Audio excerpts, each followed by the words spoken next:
Welcome to the DIY Pest Control Podcast, where you get the best info for those who want to perform their own pest control.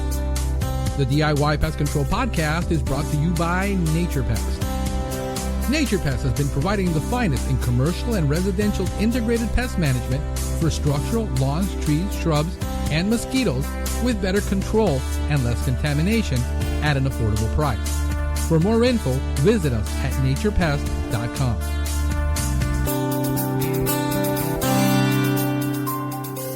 Hey folks, Frank the Pest Geek here. So we're going to be doing an inspection today for rodents that are getting inside a home, and we're going to be doing an exclusion inspection and showing you all the places that a rodent is going to get in. So we're going to be quoting this today. Check this out.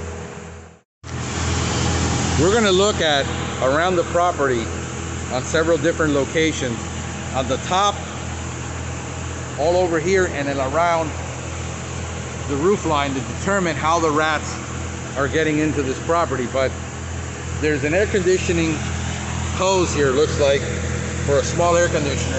This isn't enough for a rat to get into that wood. However, a rat could climb there and they could actually chew through that and get in if they wanted to, but that doesn't seem to be the case.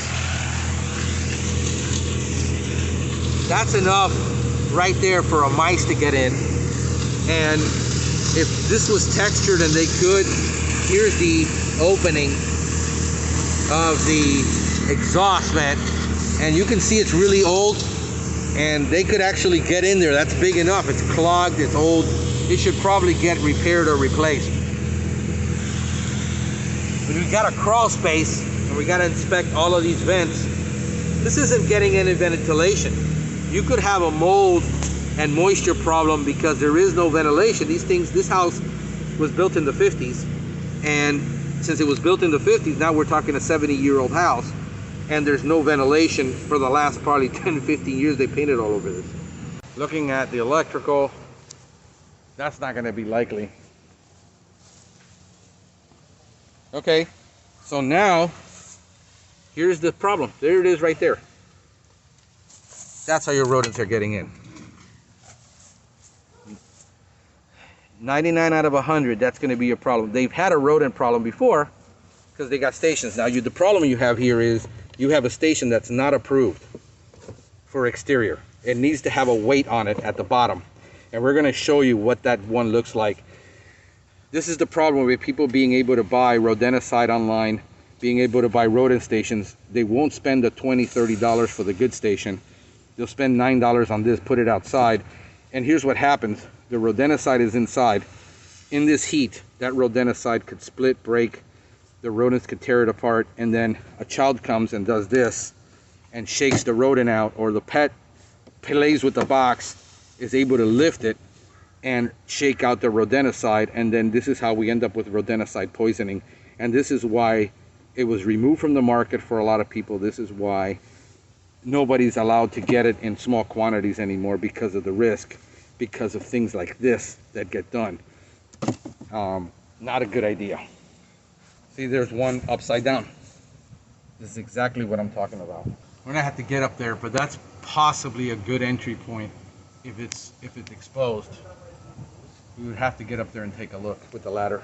That's enough for mice and roaches to get in through there. The famous places are in those corners. Contractors leave that open every single time. Rat's gonna climb on the roof, get underneath there. See it right there? That corner? We're gonna get up there with the ladder, take a look, and see if that's an entry point. But that's usually where it is, if it's on a roof. Contractor work that was done, never painted. You know, that wood is gonna get damaged over time. All right. There you go. There's the vents that are damaged. So we're going to basically do all of these and get them all done. Open that up so the ventilation works for them. And then over here you have them done.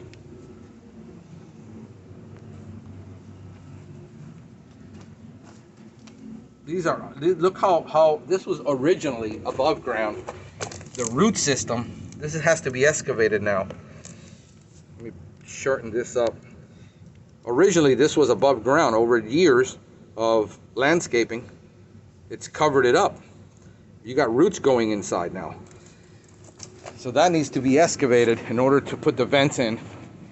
Look at this one over here. So that's an issue. And we'll have to check these out.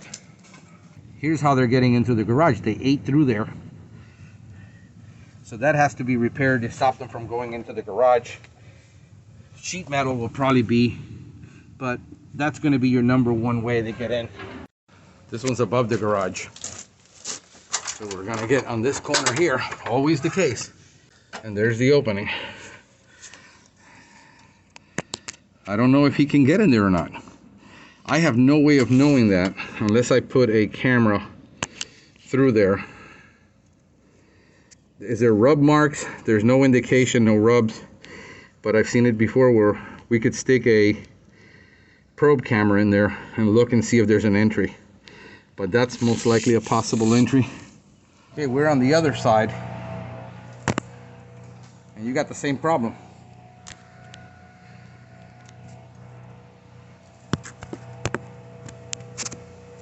Rat gets onto the roof, he's going to find his way underneath here. Okay, remember I told you these corners. If you look, this is the roof of the house. There's the pitch. There's the roof over the garage or the other area.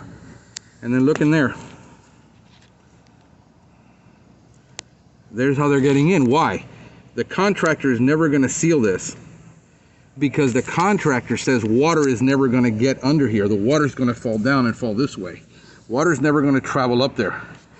However, bats, rats can easily get in there, and this is how. So there's a lot of metal work. I got a little lizard there, my friend, that has to be done here in this corner to seal this off. There's a flag. Hey guy, you scared me. Wasn't expecting you to get out like that. But there you go. That's the metal work right there from the ceiling. And there, that has to be now. Somehow we have to encase this with metal to stop rats from. Here's the palm tree. Here's the shrubs right up against the house. There's the tree. A rat can jump 8 feet across vertically onto this roof. So if he makes it onto this roof, he's going to make it into the attic. That's how they get in. Look at the repair. You've got old repair on top of new. This used to be a shingle roof that was converted to a terracotta Spanish Mexican roof. See the wire going across, going down into the attic? A rat wanted to. He walks down that wire. He would be able to fit in right through there into that attic. So this has to be sealed and proofed. There's no ventilation in this attic right now with this being completely sealed. It puffs up like that. And what I do is I'm going to cut off the excess, go back over it, and then I can get a smooth surface. When I cut it, it looks nice and square. It's going to take a lot more product, but the curb appeal of it is going to be nice. So we're going to see what it looks like when I'm completely done cutting it. This is going to take about, about 8 hours worth of work total to get this thing finished. It's an entire day. Thank you for listening to the DIY Pest Control Podcast. Please remember that although Franklin Hernandez is a certified and licensed pest control operator in the state of Florida, the content of this podcast is for informational purposes only. You should consult your local and state government or cooperative extension service before performing any pest control service. Remember to always read and follow label directions because the label is the law.